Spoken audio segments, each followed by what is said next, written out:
wabarakatuh.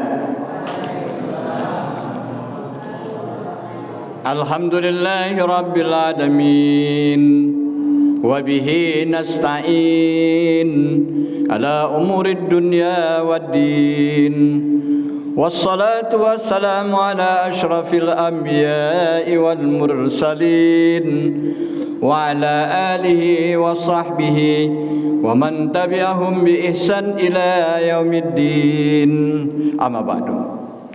Bapak pengurus masjid yang kami hormati, para tokoh masyarakat, para ustadz yang hadir di sini yang kami muliakan. Alhamdulillah wa syukurillah, pada malam hari ini kita dapat hadir di masjid kita ini, di rumah Allah, dalam rangka salat maghrib dan nanti isya berjamaah. Kemudian kita mengisi waktu yang sedang ini dengan pengajian. Jadi selama kita niat i'tikaf menunggu waktu salat, masuk solat berikutnya, itu dikira kita sedang ibadah solat terus menerus, walaupun kita hanya duduk saja di masjid. Apalagi kita duduk sambil mendengarkan pengajian, jadi pahalanya berlipat kali ganda. Kita bersyukur kepada Allah masih diberikan petunjuk dan hidayah Allah. Semoga mudah-mudahan kita senantiasa istiqomah dan meninggalkan dunia ini kelak dalam keadaan husnul khotimah. Amin ya rabbal alamin. Salawat dan salam atas junjungan kita Nabi besar Muhammad sallallahu alaihi wasallam. Allahumma salli ala Sayyidina Muhammad wa ala ali Sayyidina Muhammad. Assalamu alayka ya Rasulullah. Pengajian kita malam ini berkenaan tentang salat. Nah, tentang salat. Saya akan mengaji sekitar 20 menit saja supaya kita lebih buka kesempatan tanya jawab lebih banyak. Nah, ini satu bab sebenarnya. Salat ini kitabus shalah. Jadi saya penggal-penggal nanti supaya lebih banyak pertanyaannya. Yang pertama akan saya bahas tentang salat ini adalah tentang pertama syarat sah salat. Syarat sah salat itu ada 4. Yang pertama adalah at-thaharah, artinya suci. Dia tidak rukun tapi dia syarat sah salat. Kalau tak terpenuhi ini maka salatnya batal, tidak diterima Allah. Jadi syarat sah salat yang pertama adalah taharah, suci. Suci dari hadas dan suci dari najis. Hadas ada hadas besar dan hadas kecil. Hadas kecil dihilangkannya dengan cara berwudu. Kalau tidak ada air, kita ganti dengan tayamum. Apabila termenuhi syarat-syaratnya, kita bisa melaksanakan tayamum. Perbedaannya kalau wudu selama tidak ada yang membatalkan, dia tetap dalam kondisi suci. Tetapi kalau tayamum, setiap dia sholat, dia wajib tayamum. Masuk waktu, dia tayamum. Masuk waktu, tayamum lagi. Tidak sama seperti wudu, selama belum ada yang membatalkan, dia tetap suci. Ya.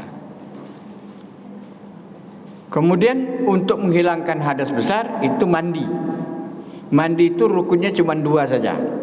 Pertama niat mandi, yang kedua mengalirkan air ke atas seluruh permukaan jasad kita, mulai dari rambut sampai ujung kaki. Tidak boleh ada yang menghalangi seperti getah karet misalnya, atau ada tato, atau dia memakai pewarna rambut yang tidak bisa masuk air.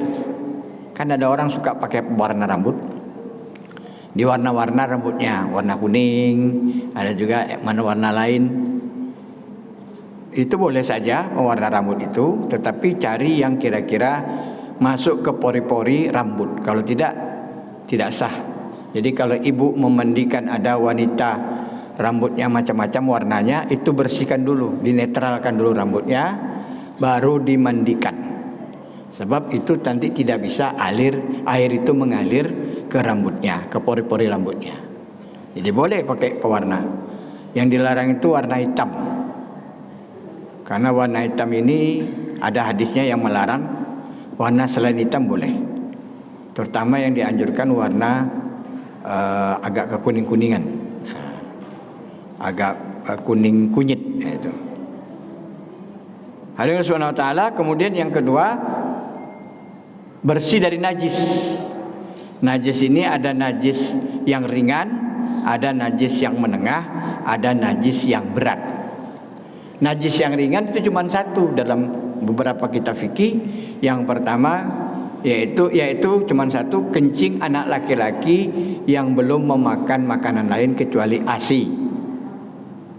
Cukup dengan cara memercikkan air di atas permukaan yang kena kencing. Tidak perlu dibasuh atau dicuci. Yang kedua, najis berat, babi dan anjing. Nah, ini najis berat. Ya. Dalam hadis dikatakan, apabila bejana salah seorang kamu dijirat oleh anjing, maka bersihkanlah 7 kali, salah satunya dengan tanah. Dalam hadis yang lain, hendaklah di awalnya dengan tanah. Jadi di awalnya dulu. Tanah itu tidak kering, kita kasih air hingga dia lembab atau agak basah, kemudian kita gosokkan ke atas yang kena anjing. Jadi anjing itu kalau dia basah, kulitnya itu najis, Pak. Jadi kalau dia tidur, anjing basah, bulunya, dia tidur depan pintu rumah kita, nanti bangun tuh kita jangan sampai injak pergi ke masjid. Jangan sampai diinjak karena najisnya tinggal di situ. Tapi kalau dia kering, tidak najis kulit bulunya. Ya. Kadang-kadang kalau kita ke rumah orang yang pelihara anjing, anjingnya itu akan dekat ke kita, kemudian kepalanya dia gini-gini kan ke kaki kita, ke paha kita. Ya, karena dia mengenal tamu baru datang. Itu anjing, Pak. Kalau kan ada orang kita suka pelihara anjing. Anjing buruan atau anjing apa? Ya, anjingnya jinak. Ya. Jadi kalau kita datang ke rumahnya, anjingnya datang juga. Kadang-kadang dia cium-cium ke kaki kita. Hati-hati, dia cium itu kalau basah itu berarti liurnya. Itu najis, jangan langsung salat. Kalau langsung salat kita cuci 1 kali aja waktu berwudu, tidak sah salat kita. Atau kain celana kita disenggol sama anjing, anjingnya kering atau basah? Kalau kering tidak najis. Tapi kalau basah atau lembab najis. Itu perlu kita ketahui. Ya, anjing. Ini boleh enggak orang Islam pelihara anjing? Boleh. Kecuali yang boleh itu anjing buruan, kata Rasulullah. Barang siapa yang memelihara anjing, maka dikurangi pahalanya setiap hari 2 kirat. Ada yang menyebutkan 3 kirat. 1 kirat itu berapa ya Rasulullah? Sebesar bukit Uhud. Itu dikurangi pahalanya setiap hari. Ya, setiap hari 2 kirat, 2 kirat, 2 kirat. Pahala kita belum tahu sebanyak itu. Itu dikurangilah 2 kirat, 2 kirat. Illa kalbas saidi, kata Rasulullah. Kecuali anjing buruan. Zaman Rasulullah itu orang nangkap rusa atau kijang itu dengan menggunakan anjing. Caranya baca Bismillahirrahmanirrahim, lepas anjingnya. Nanti kalau anjing itu nangkap kijang, dia tengok tangkapannya. Kalau mati, kijang itu digigitnya, kita tengok. Dimakan tak gigitannya tadi? Kalau tidak dimakan, berarti dia menangkap untuk tuannya, untuk majikannya. Boleh dimakan. Karena kita sebelum lepas kita baca Bismillahirrahmanirrahim atau Bismillahi Allahu Akbar. Kita lepas dia. Tapi kalau dia gigit kemudian dia makan, berarti dia menangkap bukan untuk tuannya, untuk dirinya. Haram dimakan anjing itu. Jadi caranya kalau digigit, dia cuma mati aja. Digigit tapi nggak dimakan gigitannya tadi. Potong dengan pisau di sekitar gigitan tadi, buang karena itu najis. Yang selebihnya boleh dimakan. Itu caranya. Ini mengenai anjing. Jadi anjing ini yang berbahaya itu liurnya. Liurnya itu. Ya, liurnya itu kadang-kadang walaupun anjingnya kecil. Anjing kan banyak ada seperti kucing anjingnya, bulunya panjang gitu. Orang suka peliharanya, ya seperti comel, seperti kucing, tapi tetap anjing. Walaupun lidahnya kecil, moncongnya panjang gitu. Ya kecil, dia mungil, tapi tetap anjing. Anjing tetap najis. Siapa yang pelihara anjing, bukan anjing buruan, maka dia dikurangi 2 kirat setiap hari pahalanya. Ada yang tanya sama Ustaz, Ustaz, gimana kalau anjing itu anjing untuk berburu babi? Kan orang kita suka itu Pak, berburu babi. Ya. Apakah sama dengan anjing buruan? Saya bilang tak sama. Kalau di zaman Rasulullah, anjing buruan itu anjing untuk berburu makanan yang halal, bukan babi. Kalau bapak kan pelihara anjing untuk berburu babi. Tapi itu hama Pak Ustaz. Ya walaupun hama, tapi tidak sama. Kalaupun dia hama untuk jaga kebun boleh. Anjing itu dikiaskan oleh para ulama, anjing dipelihara untuk menjaga kebun supaya jangan ada ninja, supaya jangan ada pencuri, garong mengambil hasil kebun, boleh dipelihara anjing. Hanya itu dalam kitab fikih. Tidak ada dalam kitab fikih manapun anjing untuk berburu babi. Namanya PBB dulu, Persatuan Berburu Babi. Kemudian ganti lagi Persatuan Olahraga Berburu Babi, Porbi namanya sekarang ganti. Karena PBB itu ada Partai Bulan Bintang, nah, jadi mirip. Ganti di Porbi namanya sekarang, Persatuan Olahraga Berburu Babi. Nah, orang kita juga banyak tuh Pak. Maghrib tinggal, Asar tinggal, Zuhur tinggal, Isya tinggal, sholatnya itu Pak. Ya, nah, bahaya tuh. Kalau sempatlah mati sedang berburu babi itu macam mana lah? Wallahu a'lam bishawab. Jadi anjing tadi itu najis, babi gitu juga. Ya, babi itu najis. Jadi kalau kita mengambil misalnya tempayan second bekas orang kafir boleh, tapi dibersihkan dulu 7 kali, gosok dulu dengan tanah yang kita basahi, sudah itu semprot 6 kali dengan air. 1, 2, 3 sampai 6 kali. Jadi semuanya 7 kali baru sah. Kalau enggak sah. Kita beli kulkas, ibu-ibu beli kulkas second misalnya dari Singapura, kan murah itu. Ya. Kalau daerah Kepri itu banyak yang gitu. Orang beli kulkas dari Singapura second. Nah, itu freezernya setelah kita matikan kita cuci dulu dengan tanah yang kita kasih air, gosok semuanya, baru cuci 6 kali. Nah, sudah kering baru kita hidupkan lagi freezernya. Sudah bersih dia. Freezernya aja, karena yang lain tidak mungkin dia simpan daging babi atau daging anjing di tempat yang bukan freezer. Busuk dia. Dia pasti simpannya di freezer.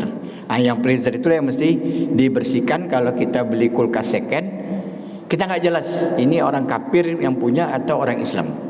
Ya, itu yang dibersihkan. Nah, ini pertama tohara. Kemudian najis menengah seperti darah, nanah, muntah, kotoran manusia, kotoran binatang. Ya, itu cukup caranya dengan mengalirkan 1 kali di atas permukaan yang bernajis. 1 kali saja syaratnya. Kalau mau banyak kali boleh, tapi 1 kali sudah terpenuhi. Jadi ibu kalau membersihkan popok bayi atau baju-baju bayi, kan banyak kencingnya itu.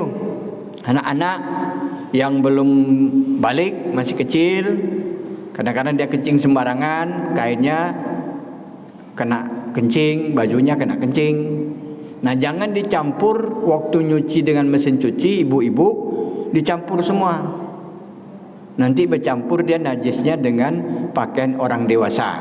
Caranya ambil air yang pipa air yang mengalir, siram di situ air baju anak-anak tadi.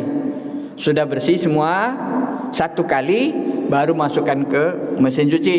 Campurlah dengan yang lain, enggak apa-apa. Karena dia sudah hilang najisnya. Jangan dicampur, nanti airnya bernajis. Semua yang di dalam itu, telekung ibu, baju ibu, celana bapak, kain bapak, najis semuanya. Kenapa? Karena bercampur dengan pakaian-pakaian yang lain. Nah, ini laundry kadang-kadang kita nggak tahu nih macam mana ini dia. Kadang-kadang baju campur aja sama dia. Ini baju anak-anak ada najis atau tidak, dia nggak. Tapi kalau kita di rumah kita tahu baju bapak nggak mungkin ada najis, baju ibu nggak mungkin ada najis, baju anak-anak dia kencing sembarangan najis. Nah, ini kita bersihkan dulu.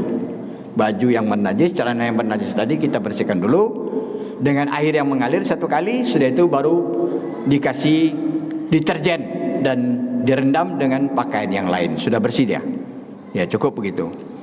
Ini syarat untuk taharah yang pertama. Syarat yang kedua adalah al-ilmu bidukhulil waqt, telah mengetahui masuknya waktu. Wah, mengetahui masuk waktu ini kita harus tahu waktu maghrib, waktu isya, waktu fajar. Waktu fajar kapan? Disebutkan waktu fajar itu, ya, pertama hadis Nabi, waktu salatus subhi min tulu'il fajri malam tutali'is syams, rawahu Muslim. Bahwasanya waktu salat fajar atau salat subuh adalah ketika terbit fajar. Fajar dimaksud tuluk di sini. Terbit fajar, fajar sodik, bukan fajar kazib. Fajar sodik.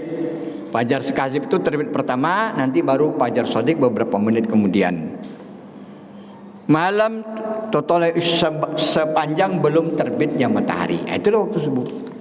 Jadi kalau sudah terbit matahari, itu waktu syuruk. Pas terbit waktu syuruk, nah itu waktu yang dilarang solat mutlak. Ada 3 waktu yang dilarang solat. Pertama ketika matahari terbit, yang kedua matahari terbenam, dan ketika matahari tegak di atas sebelum tergelincir masuknya waktu zuhur. Itu waktu yang dilarang untuk solat sunat. Yang dimaksud solat sunat, solat mutlak, solat semata-mata solat. Tapi kalau kita masuk masjid, kita boleh melaksanakan solat itu, namanya solat tahiyatul masjid. Ya, boleh. Atau orang baru sadar dari tidurnya ketika matahari sedang tegak, sedang tergelincir, sudah masuk asar, ya, matahari sudah lebih panjang daripada badan, tiang bayang-bayang ini lebih panjang daripada tiang, itu sudah asar. Kalau masih sama, itu berakhirnya waktu zuhur, pas, panjangnya sama, panjang badan dengan panjang bayang-bayangan sama, itulah akhirnya waktu zuhur dan mulai mau masuk waktu asar. Begitu berlebih sedikit panjang bayang-bayangnya daripada badan, telah masuk waktu asar. Itu kuncinya. Waktu asar sampai kapan? Sampai terbenamnya matahari. Begitu terbenam matahari, masuk maghrib. Waktu maghrib sampai kapan? Sampai ufuk merah hilang dari bayang-bayang, tidak ada lagi. Malam telah gelap gulita. Itu masuk waktu isya. Waktu isya kapan? Sampai terbit fajar, sampai masuk subuh, sholat subuh, itu waktu isya. Tapi sebaiknya waktu abdul sholat isya itu sebelum pertengahan malam, ya, atau sepertiga malam. Nah, sebelum sepertiga malam kita sholat isya. Itu waktu yang afdal. Wallahu alam jawab. Jadi mesti mengetahui waktu salat, mengetahui masuknya waktu salat. Kemudian yang ketiga adalah syarat sah salat adalah sitrul aurah, menutup aurat. Aurat laki-laki di mana? Aurat laki-laki mulai pusat sampai ke lutut. Itu aurat laki-laki. Itu yang harus ditutup. Kalau gitu pakai anduk aja gimana Pak Ustaz? Salat sah kan tertutup, cuman kurang sopan. Kita jumpa PRT aja tidak bangun, kita pakai anduk aja kan. Ini jumpa Allah kita pakai anduk aja. Jadi kurang sopan.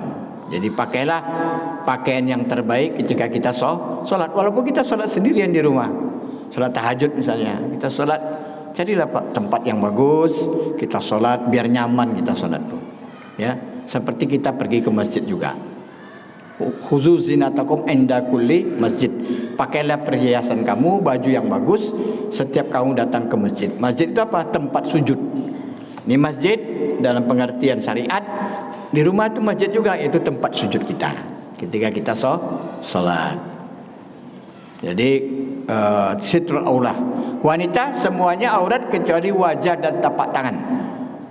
Ya, cuman tapak tangan kan nggak mungkin sebelah. Jadi kita tutup aja pakai kardus sarung tangan. Ibu-ibu sebenarnya bisa juga praktis sholat, tak perlu wok telekung. Pakai baju jubah panjang atau jubah yang sampai lutut lah. Pakai apa? Pakai celana panjang. Nanti kalau pas sholat di perhentian mobil itu pakai kaos kaki. Sudah beruduk tuh pakai kaos kaki. kaos kakinya agak panjang. Jadi kan tertutup kakinya, pakai sarung tangan. Dah, kan dia pakai jilbab. Nah, langsung aja jilbab itu langsung jadi telekungnya, tertutup auratnya. Yang penting tertutup auratnya. Kalau orang-orang luar negeri di mana-mana saya lihat itu jarang dia bawa telekung, bajunya itulah jadikan sholat. Dijadikan telekungnya itu baju dia itulah. Banyak kalau di luar negeri itu kan orang-orang Arab tuh dia wanita-wanitanya pakai jubah. Jadi ya itu aja dia jadikan sholat. Waktu dia sholat, baru dikeluarkan sarung tangan.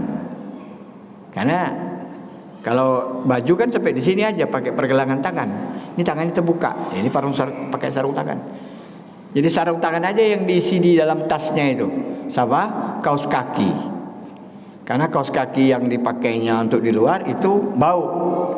Jadi waktu sholat dia pakai kaos kaki yang sendiri, yang khusus ketika dia melakukan sholat. Dan itu bisa kita jamak sholat kita. Karena kita musafir, dan sekaligus kita bisa mengqasar salat kita ketika kita musafir. Nah, yang terakhir istiqbalul qiblah, menghadap ke kiblat. Ini syarat sah salat. Istiqbalul qiblah itu tidak pas satral masjidil haram, kata Allah, ke arah masjidil haram. Bumi ini kan bulat, jadi tak bisa pas betul, ya, menghadap, karena tidak datar dia, bulat. Jadi kira-kira mengarah ke Masjidil Haram. Kalau sekarang sudah dibantu dengan ada HP, kita bisa mengetahui arah kiblat. Dan waktu sholat sudah dibantu dengan adanya HP, karena kita tahu waktu jadwal sholat dimanapun kita pergi. Di Jepang kita pergi, ke Amerika, ke Inggris, itu sudah ada jadwal waktu sholat yang bisa kita lihat melalui HP kita, ya. Karena ada softwarenya, programnya ada. Nah, kita tinggal download aja dan kita cari aplikasinya, dapat kita waktu salatnya. Inilah memudahkan kita untuk mengetahui waktu salat. Kita buka tanya jawab aja biar lebih banyak waktu tanya jawab. Karena kalau kajian fikih ini harus banyak tanya jawab supaya pembahasannya lebih detail. Ibu silakan mau tanya. Bapak silakan, Pak. Kajian kita tentang bab salat, bagaimana salat ini supaya dilaksanakan sesuai dengan kaifiat. Kata Rasulullah, "Shallu kama ra'aitumuni usalli." Salatlah kamu sebagaimana kamu melihat aku salat. Nah, silakan Pak, mau tanya tentang salat berjamaah, tentang salat masbuk, salat apa terserah. Kita buka tanya jawab. Silakan Pak. Pak, ada tanya? Ibu.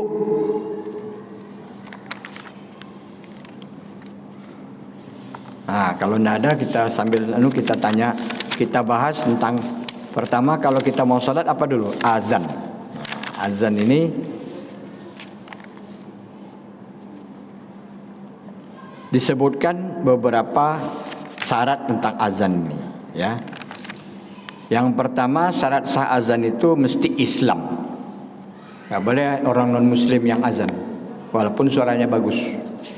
Yang kedua, at-tamyiz. Mesti dia sudah mumayyiz, walaupun belum akil balik. Anak-anak itu kalau udah umur 10 tahun ke atas itu sudah tamyiz, tapi dia belum akil balik, maka dia boleh azan. Yang ketiga, zukurah. Mesti laki-laki. Jadi kalau mau suruh azan, jangan perempuan suruh azan. Kecuali kalau jamaahnya semuanya perempuan, boleh dia azan. Ya, kan ada kalau di Sumatera Barat itu surau-surau, itu yang jamaahnya perempuan semua.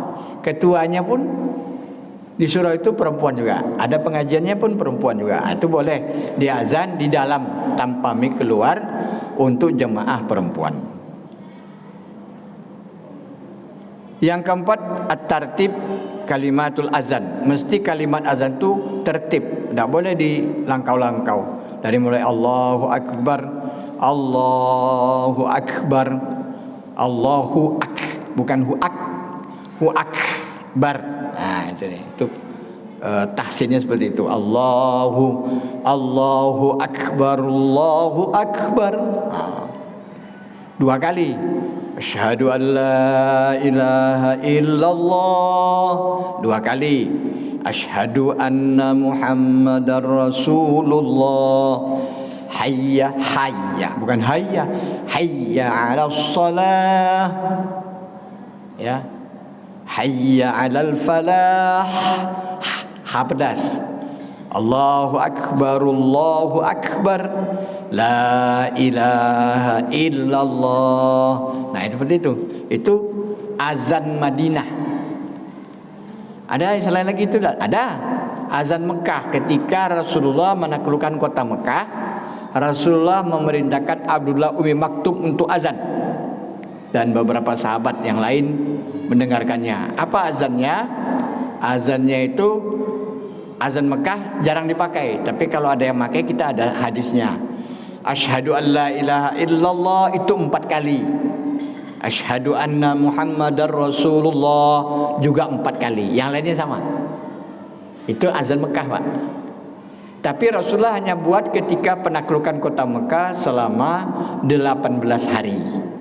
Jadi penaklukan kota Mekah itu dilakukan selama 18 hari. Rasulullah suruh azan asyhadu an la ilaha illallahnya dibaca 4 kali. Asyhadu anna Muhammadar Rasulullah juga dibaca 4 kali. Nah, itu. Yang azan siapa? Abdullah Umi Maktum. Bukan Bilal.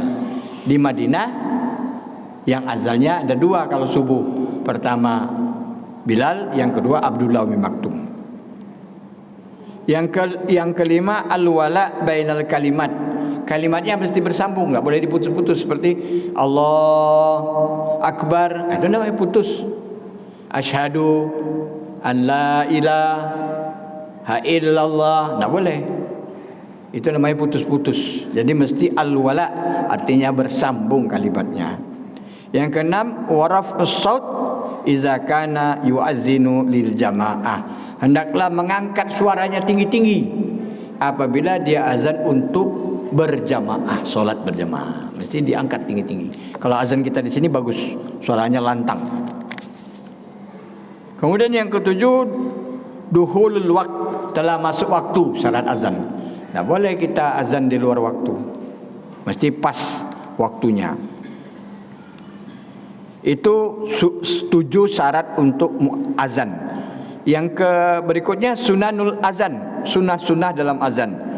Ayatawajjahul muazzinu ilal qiblah, hendaklah muazzin itu menghadap ke arah kiblat. Yang kedua wa ayyakuna tahiran minal hadasil asghar wal akbar, hendaklah orang yang azan bebas dari hadas kecil maupun hadas besar. Yang keempat wa ayyu'azzinul qa'iman, hendaklah muazzin itu berdiri ketika azan. Karena Rasulullah mengatakan ya Bilal kum fanadi lis-shalah, wahai Bilal berdirilah engkau dan panggillah seruan salat. Yang keempat ayataqallat bi unukihi. Nah, ini sunat. Jadi kalau kita azan hayya 'alas shalah ke kanan ya. Ditolehkan ke kanan. Hayya 'alal falah ke kiri. Nah, itu dia. Ini sunat karena ini yang dilakukan Bilal bin Rabah di masa Rasulullah hidup. Ketika dia membaca hayya 'alas shalah, dia ke kanan. Ya. Kemudian ketika hayya 'alal falah, dia ke kiri. Ini hadis riwayat Bukhari dan Muslim. Yang kelima ayat tarattal kalimatul azan, hendaklah dia membaca dengan tartil, artinya dengan tahsin yang benar. Ya, makharijul hurufnya, sifatul hurufnya, tajwidnya mesti betul. Yang keenam at-tarji'u bil azan, diulang lafaz azannya khusus untuk membaca bisyahadatain, kedua ketika membaca 2 syahadat. Asyhadu an la ilaha illallah. Sebelum dia ucapkan itu muazin dia baca dulu sendiri untuk dia. Jadi muazin itu membaca asyhadu an la ilaha illallah itu membacanya 4 kali karena 2 kali dibaca untuk dia. Tidak dizaharkan, Pak, dia baca pelan. Asyhadu an la ilaha illallah. Baru ya. Asyhadu an la ilaha illallah. Nah, itu dia. Itu itu asyhadu la ilaha illallah, dia baca lagi untuk dia aja. Ini bagi orang yang muazin disunatkan seperti itu. Ada hadisnya, hadis riwayat Muslim. Yang ketujuh, at-taswib bi azani subuh. Taswib itu as-salatu khairum minan naum. Apa jawabnya, Bu? Pak, apa jawabnya ketika kita, kalau yang lain kan sama bacanya kecuali hayal shalah. Ketika hayal shalah apa kita jawab? La haula wala quwata illa billah. Hayal falah sama, la haula wala quwata illa billah. Ketika as-salatu khairum minan naum, sadaqta wa bararta. Sadaqta wa bararta. Benar engkau dan keberkahan dan kebaikan untuk engkau.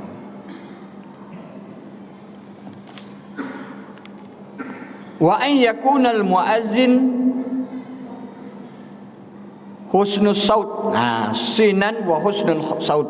Hendaklah muazzin itu sebaik-baiknya muazzin yang suaranya itu tinggi dan bagus suaranya.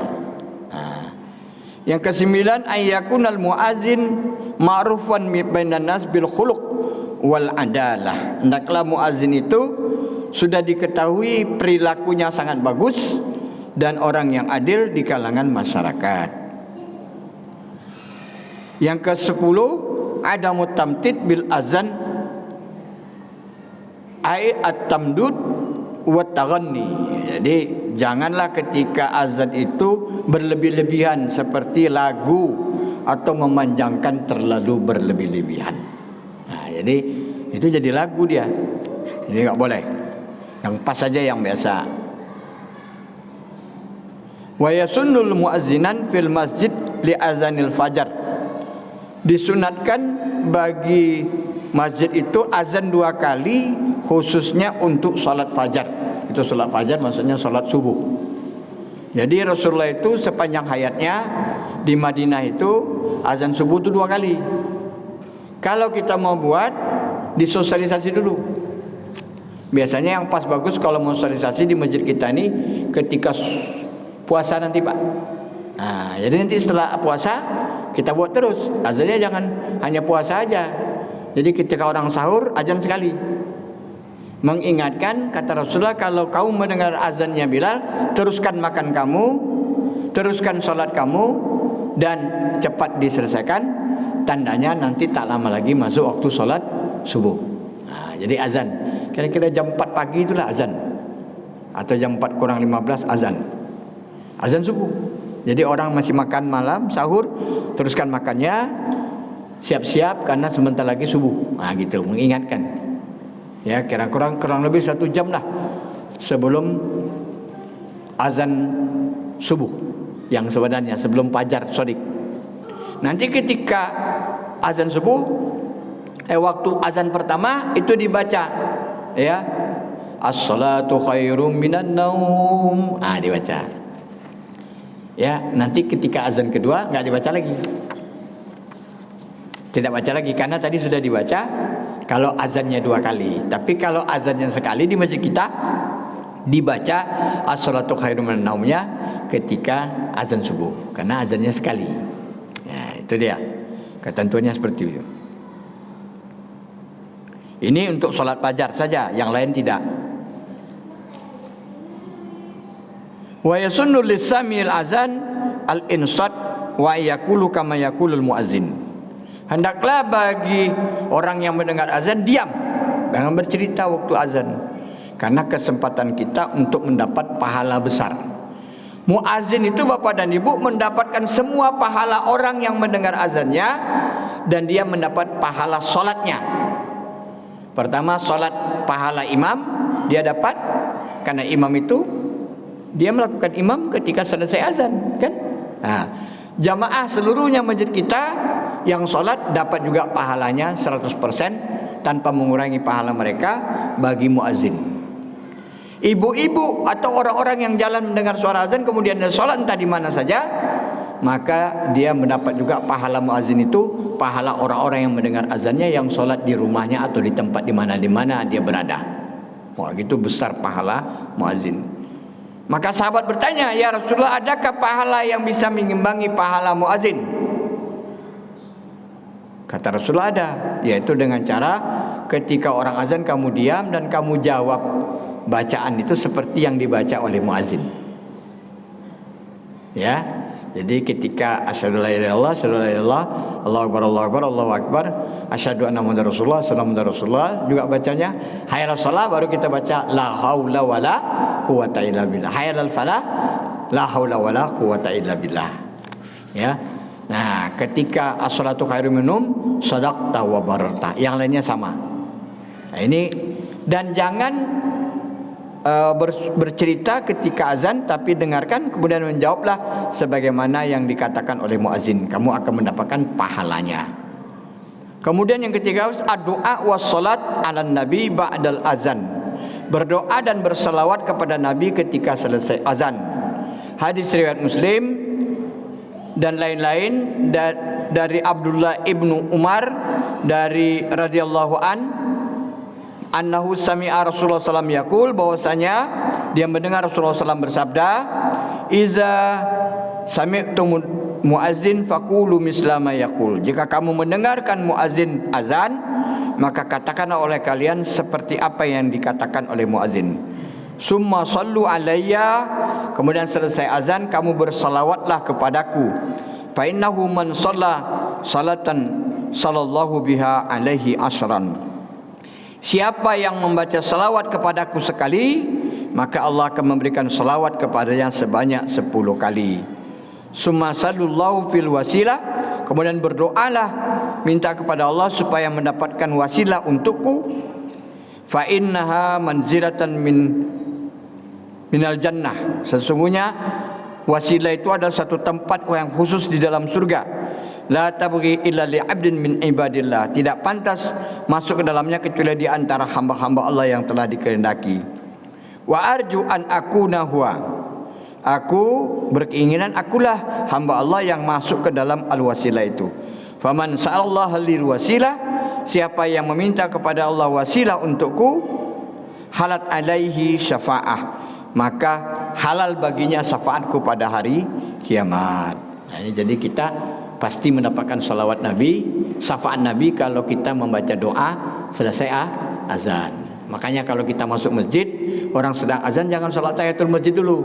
Dengarkan azannya sampai selesai. Dan itu kita baca doa. Jadi kita dapat pahala muazin 100% dan kita dapat syafaat Rasulullah karena kita membaca doa selesai azan. Setelah itu baru kita salat sunat. Nah, kan tidak sebelum kita duduk kita masih bisa sholat tahiyatul masjid. Tapi kalau sudah duduk nggak bisa. Kalau ada pengajian lebih bagus mendengarkan pengajian daripada sholat sunat. Karena mendengar satu pasal daripada ilmu agama ini itu mendapatkan pahala 100 rakaat sholat sunat. Kalau kita pelajari satu bab, misalnya bab sholat kita pelajari sampai tuntas, walaupun belum diamalkan 100%, baru kita mengetahuinya saja, maka kita telah mendapatkan pahala sholat sunat 1000 rakaat. Ini hadisnya sahih. Supaya kita dapat pahala yang banyak tadi, ketika kita masuk masjid ada orang pengajian, kita jangan sholat tahiyatul masjid, langsung saja duduk, kita baca kafarat majelisnya. Kafarat kita tidak sholat sunat tahiyatul masjid apa? Subhanallah walhamdulillah wala ilaha illallah wallahu akbar sebanyak 3 kali. Itu kafaratnya, Pak. Misalnya ada orang rapat di masjid, kita jangan sholat sunat karena rapat itu memikirkan kemaslahatan masyarakat dan umat. Maka kita duduk majelis itu jangan sholat sunat karena itu pahalanya lebih besar daripada sholat sunat. Maka kafaratnya apa? Baca subhanallah walhamdulillah wala ilaha illallah wallahu akbar sebanyak 3 kali, itu kafaratnya, tebusannya itu.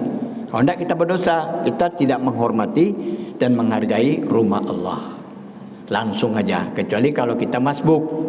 Orang sudah sholat, mungkin kita sholat tahiyatul masjid dulu. Atau orang sudah qomat, kita nggak mungkin sholat tahiyatul masjid lagi, langsung aja masuk ke saf dan sholat berjamaah. Begitu caranya. Ada mau tanya? Silakan. Tanya, Pak. Nah, apa beda azan dengan iqamah?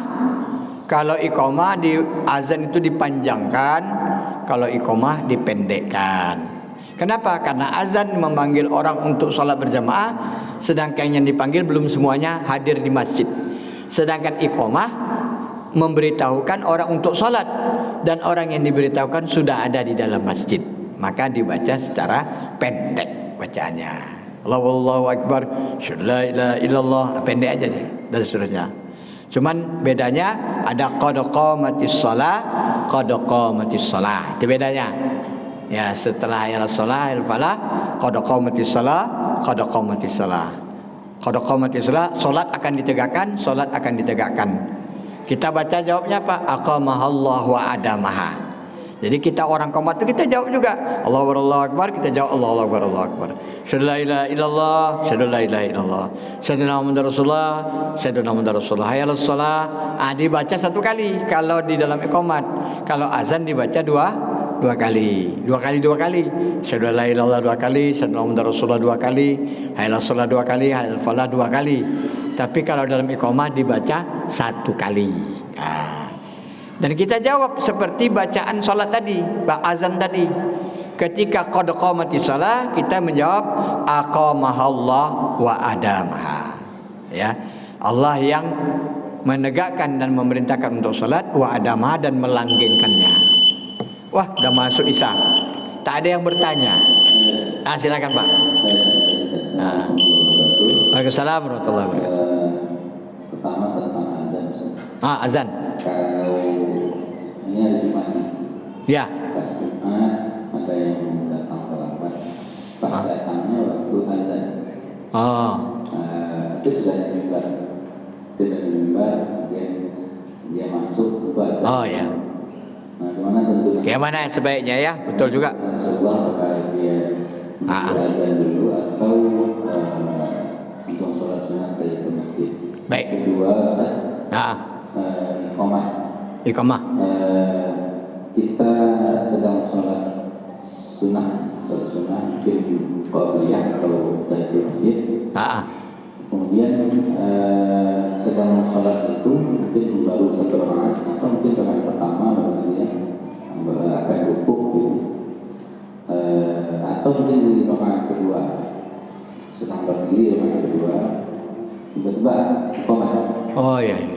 Jadi iqamah ketika kita sedang sholat sunat qabliyah, apakah kita menghentikan sholat atau melanjutkan sholat sunat? Nah, kita jawab yang dua dulu. Kalau gitu kita lanjutkan sholatnya, karena sudah terlanjur kita sedang sholat menghadap Allah, jangan diputus, teruskan. Ya, bacanya ambil yang wajibnya aja. Subhana rabbiyal azimi wa bihamdi, satu kali aja, udah selesai. Enggak perlu tiga kali, karena tiga kali itu sunat. Subhana rabbiyal a'la wa bihamdi, satu kali aja. Jadi cepat.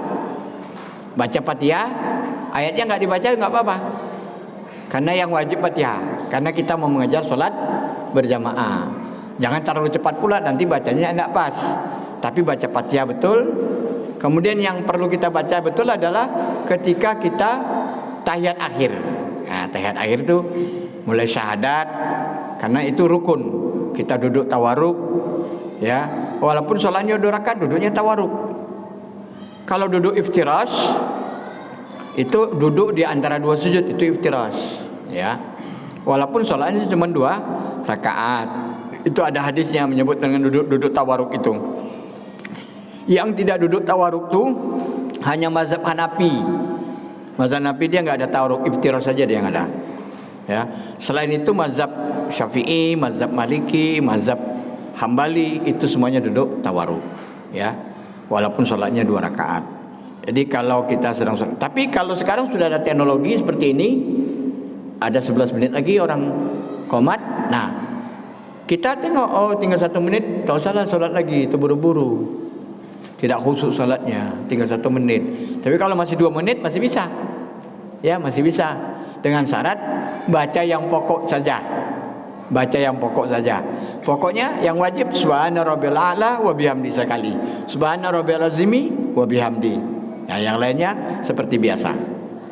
Kemudian pertanyaan yang pertama, kalau kita masuk masjid ketika orang azan pada sholat Jumat, khatib sudah naik? Tentu ya sudah naik. Dia kan begitu Assalamualaikum warahmatullahi wabarakatuh, orang azan, ya kan gitu. Kita baru datang, sebaiknya kita jangan duduk dulu, kita dengar azan karena pahalanya sangat besar. Pahala satu masjid itu dapat sama kita, Pak, dengan menjawab azan. Kalau kita tahiyatul masjid, istilahnya kita ambil untung recehan, ambillah untung yang besar, jangan yang rupiah kecil-kecil, cari yang miliar, triliunan. Nah itulah dia, jawab azan itu dulu karena pahalanya begitu besar. Menjawab azan itu kita mendapat pahala orang sholat di masjid itu termasuk pahala imam. Bayangkan berapa banyak pahalanya. Termasuk ibu-ibu yang di rumah dengan mendengar suara azan, dia sholat di rumah. Pada hari Jumat sholat zuhur, dia dapat juga pahalanya. Iya, jadi jangan langsung tahiyatul masjid. Kemudian setelah khatib naik khutbah, kita teruskan sholat sunat, jangan duduk, karena sama-sama ibadah, ada hadisnya. Jadi ketika ada seorang sahabat, orang sedang khatib, Nabi sedang khutbah, dia datang lalu dia duduk. Ketika dia mau duduk, Rasulullah, kamu udah sholat? Belum ya Rasulullah. Sholat dulu. Nah itu hadisnya. Ada hadisnya itu sahih. Sholat kamu dulu. Sholat. Makanya ketika orang sedang khutbah itu 2 rakaat sholat, Pak. Makanya Jumat itu cuma 2 rakaat sholatnya. Zuhur itu kan 4 rakaat. Khutbah itu 2 rakaat sholat. Jadi karena dia sama-sama ibadah, dia bukan ceramah bukan majelis ilmu. Khutbah itu bukan majelis ilmu. Itu adalah bagian daripada ibadah. Ibadah sholat itu sendiri, cuman dalam bentuk khutbah. Makanya dia tidak boleh terlalu panjang. Ya, sedang-sedang aja lah. Ya sekitar 20-25 menit, ya kurang lebih lah. Lebih dikit bisa lah.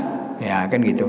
Kalau sampai dia 40 menit, orang gelisah karena panjang kali khutbahnya. Ya, karena dia bukan ceramah. Kalau ceramah boleh panjang-panjang. Kalau khutbah tak boleh. Ya. Jadi itu kira-kira kalau kita datang ke masjid, orang sudah azan, sholat Jumat, kita dengarkan azan dulu sampai selesai. Setelah itu kita sholat tahiyatul masjid, baru kita duduk. Jangan cerita. Jadi hadis itu menjelaskan boleh bicara antara makmum dengan imam, tetapi tidak boleh berbicara sesama jamaah. Karena ada hadis yang lain, hadis Muslim. Apabila kamu mengatakan diam, maka batallah Jumat kamu. Diam, kita bilang, diam, batal Jumat bapak. Bapak kan ngasih tahu anak-anak bising di belakang, diam, batal salat bapak. Pada hari Jumat tidak boleh kita ngomong, diam aja. Tapi kalau ngomong sama khatib boleh. Khatib, salawatnya tertinggal. Dia lupa baca salawat di khutbah kedua. Itu rukun. Kalau tak terpenuhi, nanti tak sah khutbahnya. Lupa. Khatib, salawatnya tertinggal.